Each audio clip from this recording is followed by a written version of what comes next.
Oman breaking ന്യൂസിലേക്ക് സ്വാഗതം. ഒമാനിലെ വിവിധ വാർത്തകൾക്കായി ഈ ചാനൽ സബ്സ്ക്രൈബ് ചെയ്യൂ. ഈജിപ്തിലെ വ്യോമസേന വിമാനം തകർന്നു വീണ സംഭവത്തിൽ അനുശോചനം രേഖപ്പെടുത്തിക്കൊണ്ട് ഒമാൻ ഈജിപ്തിലെ ജനങ്ങളോടും ഗവൺമെന്റിനോടും ഇരകളുടെ കുടുംബങ്ങളോടും ആത്മാർത്ഥമായ അനുശോചനം അറിയിക്കുകയാണെന്ന് വിദേശകാര്യ മന്ത്രാലയം പ്രസ്താവനയിൽ വ്യക്തമാക്കി. പരിശീലനത്തിനിടെ ഈജിപ്ഷ്യൻ വിമാനം തകർന്ന് ജീവനക്കാർ മരണപ്പെട്ടിരുന്നു.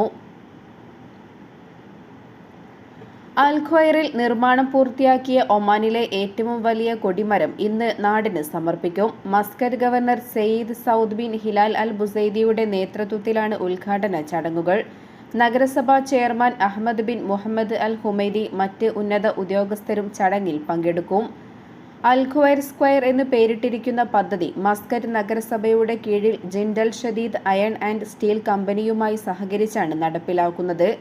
മിനിസ്ട്രി സ്ട്രീറ്റിൽ 18,000 ചതുരശ്ര മീറ്റർ വിസ്തൃതിയിൽ നടപ്പിലാക്കുന്ന പദ്ധതിയിൽ വിവിധ വിനോദ സൗകര്യങ്ങൾ, കായിക സംവിധാനങ്ങൾ, കുടുംബങ്ങളെയും കുട്ടികളെയും ആകർഷിക്കുന്ന നിരവധി സോണുകൾ തുടങ്ങിയ ഘടകങ്ങൾ ഉൾപ്പെടുത്തിക്കൊണ്ടാണ് പദ്ധതി ഒരുക്കുന്നത്. പച്ചപ്പ് നിറഞ്ഞ പ്രദേശങ്ങൾ, വാക്കിംഗ്, സൈക്ലിംഗ് പാതകൾ, outdoor and craft exhibition, skate park തുടങ്ങിയവയും പദ്ധതിയിൽ ഉൾക്കൊള്ളുന്നു. ശുചിമുറികൾ, ഒരേ സമയം 100-ൽ പരം വാഹനങ്ങൾ പാർക്ക് ചെയ്യാനുള്ള സൗകര്യം തുടങ്ങിയവയും പദ്ധതിയുടെ ഭാഗമാണ്. അതോടൊപ്പം ഒമാനിലെ ഏറ്റവും ഉയരം കൂടിയ മനുഷ്യനിർമ്മിത ഘടനയായി കൊടിമരം മാറും. 135 ടൺ സ്റ്റീലിലാണ് കൊടിമരം നിർമ്മിക്കുന്നത്. കൊടിമരത്തിൽ സ്ഥാപിക്കുന്ന ഒമാനി പതാകയ്ക്ക് 18 മീറ്റർ നീളവും 31.5 മീറ്റർ വീതിയുമുണ്ടാകും. വിമാനങ്ങൾക്കുള്ള മുന്നറിയിപ്പ് ലൈറ്റ് സംവിധാനവും ഇതിലുണ്ട്. ഒമാൻ വിഷൻ 2040 ലക്ഷ്യങ്ങൾ നിറവേറ്റുന്നതിനായുള്ള പൊതു സ്വകാര്യ സഹകരണമാണ് ഈ പദ്ധതി അടയാളപ്പെടുത്തുന്നത്. ഒമാനിൽ പ്രവർത്തിക്കുന്ന മുഴുവൻ ഓൺലൈൻ സേവന സ്ഥാപനങ്ങളും ഉപഭോക്തൃ സംരക്ഷണ നിയമത്തെയും അതിലെ എക്സിക്യൂട്ടീവ് ചട്ടങ്ങളെയും കർശനമായി പാലിക്കണമെന്ന് ഉപഭോക്തൃ സംരക്ഷണ വിഭാഗം ഓർമ്മിപ്പിച്ചു. രാജ്യത്തുടനീളമുള്ള ഉപഭോക്താക്കൾക്ക് സുരക്ഷിതവും സുതാര്യവുമായ ഡിജിറ്റൽ വിപണി ഉറപ്പാക്കാനുള്ള നിരന്തരമായ ശ്രമങ്ങളുടെ ഭാഗമായാണ് അധികൃതരുടെ മുന്നറിയിപ്പ്. കഴിഞ്ഞ ഏതാനും വർഷങ്ങളായി ഒമാനിൽ ഏറെ പ്രചാരം നേടുകയും വളർച്ച കൈവരിക്കുകയും ചെയ്യുന്ന ഇ-കൊമേഴ്സ് മേഖലയിൽ ഉപഭോക്തൃ അവകാശങ്ങൾ സംരക്ഷിക്കുന്നതിന് നിയമപരമായ ആവശ്യകതകൾ അനിവാര്യമാണെന്ന് CPA പ്രസ്താവനയിൽ വ്യക്തമാക്കി. കൂടുതൽ വ്യവസായങ്ങൾ ഓൺലൈനിലേക്ക് മാറുകയും ഉപയോക്താക്കൾ പർച്ചേസിംഗിനായി ഡിജിറ്റൽ പ്ലാറ്റ്ഫോമുകളെ കൂടുതലായി ആശ്രയിക്കുകയും ചെയ്യുന്നതിനാൽ വിപണിയിൽ വിശ്വാസ്യതയും ഉത്തരവാദിത്തവും വളർത്തിയെടുക്കുന്നതിന് നിയന്ത്രണങ്ങൾ ആവശ്യമാണെന്നും അധികൃതർ വ്യക്തമാക്കി.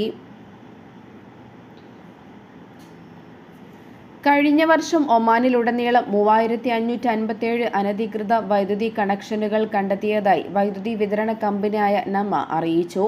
ഇതിലൂടെ 2 ദശലക്ഷം റിയാലിലധികം വരുമാനവും 228 ജിഗാവാട്ട് വൈദ്യുതിയും തിരിച്ചുപിടിക്കാൻ സാധിച്ചതായി 2024 വാർഷിക റിപ്പോർട്ടിൽ പറയുന്നു. ദോഫാർ ഒഴികെയുള്ള ഒമാനിലെ എല്ലാ ഗവർണറേറ്റുകളിലുമുള്ള വൈദ്യുതി വിതരണത്തിന് മേൽനോട്ടം വഹിക്കുന്ന ദേശീയ യൂട്ടിലിറ്റി കമ്പനിയാണ് നമ ഇലക്ട്രിസിറ്റി ഡിസ്ട്രിബ്യൂഷൻ. കൃത്രിമത്വം, അനധികൃത ആക്സസ്, തെറ്റായ ഇൻസ്റ്റാളേഷനുകൾ എന്നിവ കണ്ടെത്തുന്നതിനായി വൈദ്യുതി കണക്ഷനുകളുടെയും മീറ്ററുകളുടെയും പരിശോധനകൾ കമ്പനി നടത്തുന്നുണ്ട്. കൃത്യത കൂടുതൽ മെച്ചപ്പെടുത്തുന്നതിനും വരുമാന നഷ്ടം കുറയ്ക്കുന്നതിനുമായി നമ മീറ്റർ റീഡിംഗ് പ്രവർത്തനങ്ങൾ കാര്യക്ഷമമാക്കിയിട്ടുണ്ട്. മാനുവൽ റീഡിംഗുകൾക്കായി ഒരു സമർപ്പിത ടീമിനെ അവതരിപ്പിക്കുകയും ഓട്ടോമേറ്റഡ് മീറ്റർ റീഡിംഗ് സാങ്കേതികവിദ്യയുടെ ഉപയോഗം വിപുലീകരിക്കുകയും ചെയ്തു. ഈ നടപടികളുടെ ഫലമായി കമ്പനിയുടെ നഷ്ടങ്ങളിൽ ശ്രദ്ധേയമായ കുറവ് വരികയും ചെയ്തു. മുൻ വർഷത്തെ നഷ്ടമായ 8.23% നിന്നും 2024 ഇത് 7.95% കുറച്ചു. മുസന്തം ഗവർണറേറ്റിലെ പുതിയ ഖസബ് ആശുപത്രിയുടെ നിർമ്മാണ പ്രവർത്തനങ്ങൾ അന്തിമഘട്ടത്തിലേക്ക് നീങ്ങുന്നു. ഇതിനോടകം 85% പൂർത്തിയായി. ഈ വർഷം അവസാനത്തോടെ ഇത് തുറന്നു കൊടുക്കാനാകുമെന്ന പ്രതീക്ഷയിലാണ് അധികൃതർ. 1,00,000 ചതുരശ്ര മീറ്റർ വിസ്തീർണത്തിലുള്ള പദ്ധതിയിൽ 36,000 ചതുരശ്ര മീറ്റർ സ്ഥലത്താണ് നിർമ്മാണ പ്രവർത്തനങ്ങൾ നടന്നുകൊണ്ടിരിക്കുന്നത്. 48 ദശലക്ഷം റിയാലിലധികം ചെലവിലാണ് ആശുപത്രി ഒരുക്കുന്നത്. ഗവർണറേറ്റിലെ ആരോഗ്യ സേവനങ്ങൾ മെച്ചപ്പെടുത്തുന്നതിന് സഹായകമാകുന്ന 164 കിടക്കകൾ ഉൾക്കൊള്ളാൻ ആശുപത്രിയിൽ സൗകര്യമുണ്ട്. ഗവർണറേറ്റിലെ ഏറ്റവും പ്രധാനപ്പെട്ട ആരോഗ്യ വികസന പദ്ധതികളിലൊന്നാണ് പുതിയ ആശുപത്രിയെന്ന് ആരോഗ്യ മന്ത്രാലയത്തിലെ projects and engineering services director general engineer Yusuf bin Yaqoob Ambu Ali പറഞ്ഞു. UAE താമസ സ്ഥലങ്ങളിലെ അനധികൃത തിരക്ക് തടയുന്നതിനായി കർശന നടപടികളുമായി രംഗത്ത്. നിയമാനുസൃതമായി അംഗീകൃതമായതിലധികം ആളുകൾ താമസിക്കുന്നതായി കണ്ടെത്തിയാൽ 10 ലക്ഷം ദിർഹം വരെ പിഴ ചുമത്തുമെന്ന് അധികൃതർ അറിയിച്ചു. കൂടാതെ അനധികൃത തിരക്കുള്ള വീടുകൾ കണ്ടെത്താൻ പ്രത്യേക സംഘം രൂപീകരിച്ച് ഇത്തരം വീട്ടുടമമാരുടെയും വാടകയ്ക്ക് താമസിക്കുന്നവരുടെയും പേരിൽ കേസുകൾ രജിസ്റ്റർ ചെയ്യും.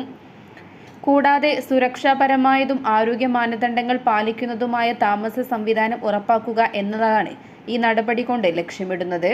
അതേസമയം അബുദാബിയിലെ മുനിസിപ്പാലിറ്റികളുടെയും ഗതാഗത വകുപ്പുകളുടെയും നേതൃത്വത്തിൽ നിങ്ങളുടെ വീട് നിങ്ങളുടെ ഉത്തരവാദിത്തം എന്ന പേരിൽ റെസിഡൻഷ്യൽ ഓവർക്രൗഡ് പ്രശ്നം പരിഹരിക്കുന്നതിനുള്ള ക്യാമ്പയിനും തുടരുകയാണ്. എമിറേറ്റിലുടനീളമുള്ള ജീവിത നിലവാരം ഉയർത്തുന്ന സുരക്ഷിതമായ ജീവിത അന്തരീക്ഷം വളർത്തിയെടുക്കുന്നതിനും തിരക്ക് പരിമിതപ്പെടുത്തുന്നതിനും പ്രോപ്പർട്ടികളും റെസിഡൻഷ്യൽ യൂണിറ്റുകളും നിയന്ത്രിക്കേണ്ടതിന്റെ പ്രാധാന്യം അടിവരയിടുക എന്നതാണ് ഈ സംരംഭം കൊണ്ട് ലക്ഷ്യമിടുന്നത്. നിലവിൽ ഇന്ത്യ, പാകിസ്ഥാൻ, ബംഗ്ലാദേശ് എന്നീ രാജ്യങ്ങളിൽ നിന്നുള്ള തൊഴിലാളികൾ കൂടുതലായി താമസിക്കുന്ന പ്രദേശങ്ങളിലാണ് പരിശോധന നടത്തിവരുന്നത്. കൂടാതെ ടർഫുകൾ, മസ്താർ, മുസഫ തുടങ്ങിയ തൊഴിലാളികളുടെ താമസ കേന്ദ്രങ്ങളായ മേഖലകളിലാണ് കർശന പരിശോധന നടത്തുന്നത്. മുന്നറിയിപ്പ് നൽകാതെയാണ് ഈ സ്ഥലങ്ങളിൽ പരിശോധനയ്ക്കായി അധികൃതർ എത്തുന്നത്. അതുകൊണ്ട് സുരക്ഷാ മാനദണ്ഡങ്ങളും ജനസാന്ദ്രതാ നിയന്ത്രണങ്ങളും പാലിക്കുന്നുണ്ടോ എന്ന് ഉറപ്പാക്കാൻ മുനിസിപ്പാലിറ്റി ഉറച്ച നിലപാടാണ് സ്വീകരിക്കുന്നത്. പാർപ്പിടങ്ങൾ കൂടുതൽ സുരക്ഷിതവും ആരോഗ്യപരമായും ക്രമമുള്ളതും ആക്കുക എന്നതാണ് ഈ ക്യാമ്പയിൻ കൊണ്ട് ലക്ഷ്യമിടുന്നത്. കൂടാതെ വ്യാജ വാടക ഉടമ്പടികൾ, അനധികൃത ഷെഡുകൾ, കൂട്ടത്തോടെയുള്ള താമസ സൗകര്യങ്ങൾ എന്നിവയും പരിശോധിക്കും. UAEയിലുള്ളവർക്ക് ജാഗ്രതാ നിർദ്ദേശം നൽകിക്കൊണ്ട് emirate society for consumer protection രംഗത്ത്.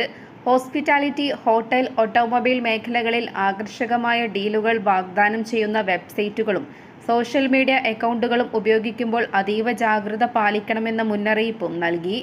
ഇത്തരം പ്ലാറ്റ്ഫോമുകൾ വഴി വ്യാപകമായ തട്ടിപ്പുകൾ നടന്നതായി പരാതി ഉയർന്നതോടെയാണ് ഈ കാര്യത്തിൽ അധികൃതർ മുന്നറിയിപ്പ് നൽകിയത്.